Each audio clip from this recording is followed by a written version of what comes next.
புக்குக்கே பல செக்க எழுதி கொடுக்கலாம் போல இருக்கே. போங்க, எப்பவுமே உங்களுக்கு குறும்பு பண்றதே வேலையா போச்சு.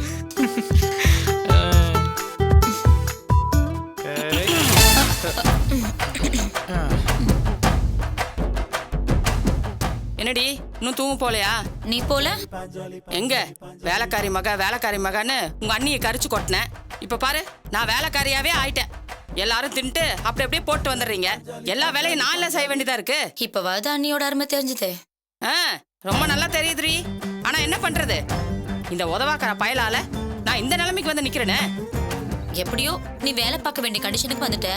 அப்படியே உன் புள்ளையும் கொஞ்சம் நல்லா பழகி சொல்லு. அவன்லாம் எதுக்கும் உருப்பட மாட்டான்டி. உன்னை வச்சு எப்படியாவது மதி மனசை மாத்தலான்னு பார்த்தா காலில் உளுந்து காரியத்தை கெடுத்துட்டான். அப்ப நீ மனசு மாதிரி கூப்பிடலையா அண்ணிய? ஏ, மாறி கூப்பிடல மகமாயி கூப்பிடலன்னு நேரம் ஆகுதுல, இப்ப படுப்போ.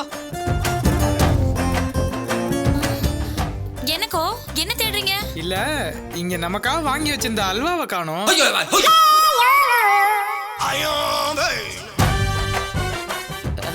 சரி சரி, இப்ப படுங்க போங்க. மா, அல்வா எங்க? புருஷன் பொண்டாட்டிக்கு அல்வா வாங்கிட்டு வரதெல்லாம் பழைய பாய்சன்ட்ரி. பாய்சனா? அது ஃபேஷன். சரி சரி, இப்ப அதுக்கு என்ன? 1-2 தப்பா போனா மார்க் குறைச்சு போட போறாங்களா என்ன? சரி சரி, அல்வா போனா போட்டோம். அந்த ரூம்ல இருந்து உன் புள்ளைய வெளியே வர சொல்லு. அவருக்கு ஏசி இருந்தா தான் தூக்கமே வரும். அதுக்கு என்ன? தண்டச்சோத்துக்கு ஏசி ஒண்ணுதான் கேடு. நீயே போய் அவனை அடிச்சு வெளியில் தள்ளு போ.